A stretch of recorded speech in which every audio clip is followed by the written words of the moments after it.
El circuit municipal de Lleida ha estat escenari aquest diumenge de la prova inaugural de la temporada de la Copa de Catalunya de resistència off-road.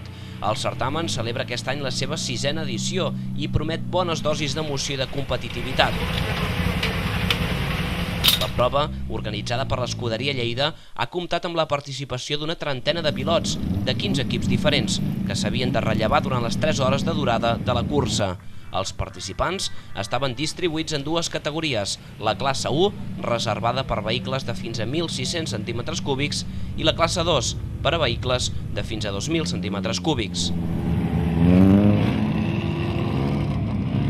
El triomf va ser per la parella formada per Jesús Jiménez i Francesc Trota, que amb un Seat Ibiza 2.0 van liderar la cursa des de l'inici, completant 127 voltes al traçat lleidatà.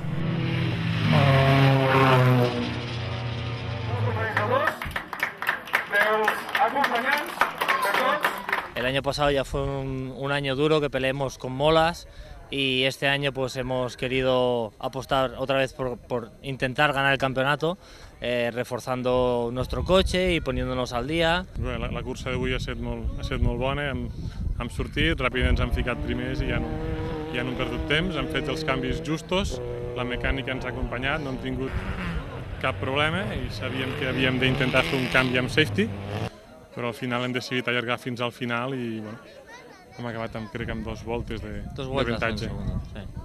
Jiménez i Trota, que es van adjudicar també la classe 2, van dominar la cursa, tot i que en els primers compassos de carrera van veure's amenaçats pel tàndem format per Sebastià Santiago i José Leiva, que arribarien a rodar primers durant 6 voltes, però que amb el seu Volkswagen Golf 1.8 es van consolidar en la segona posició, amb un total de 125 voltes al circuit.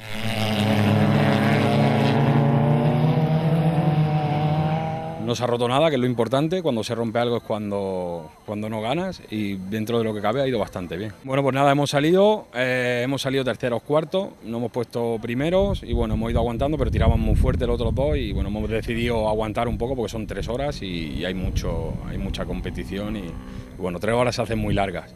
Y bueno, hemos ido aguantando, terceros, cuartos, segundos, terceros, cuartos y bueno, luego Molas ha abandonado porque ha roto y bueno, ya nos hemos puesto segundos y hemos mirado de mantener. A última hora de la carrera ya teníamos uno detrás que venía a una vuelta, hemos mirado de mantenerlo, por mala suerte él se ha dado un golpe y ha roto y bueno, ya la última media hora la hemos afrontado más tranquilos. La cursa va ser d'allò més disputada, amb constants canvis de posició en els llocs que donen accés al podi.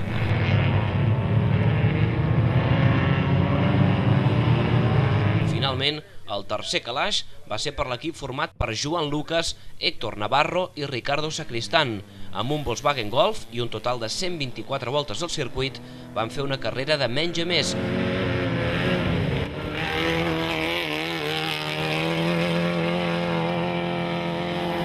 I van mantenir una forta lluita en les darreres voltes amb el Citroën Saxo de Toni Ibáñez i Joel Figuerola, a qui van superar a 8 voltes per al final. Ibáñez i Figuerola, quarts, es van imposar entre els vehicles de la classe 1.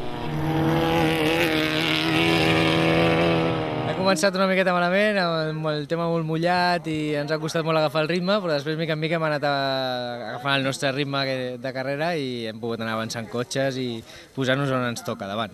Bueno, sí, ha sigut una cursa difícil, hem mullat la primera mitja hora, ens ha costat bastant, hem anat bastant enrere, doncs un cop ha anat secant la pista el cotxe es porta bastant més ben sec que mullat, hem anat remuntant de la 10ª fins a la 3ª, estem bastant contents per ser la primera, cosetes a millorar però molt bé, molt contents. Bé, contents amb la 3ª posició, el cotxe una miqueta malmès d'algun cop, però bueno, al final hem passat calor, semblava faria fred i al final hem passat una jornada amb força calor, però bueno, ha anat molt bé el cotxe i molt contents. La propera prova de la Copa de Catalunya de resistència es disputarà a Castellbisbal el 6 d'abril i que va quedar ajornada pel mal temps al mes de gener.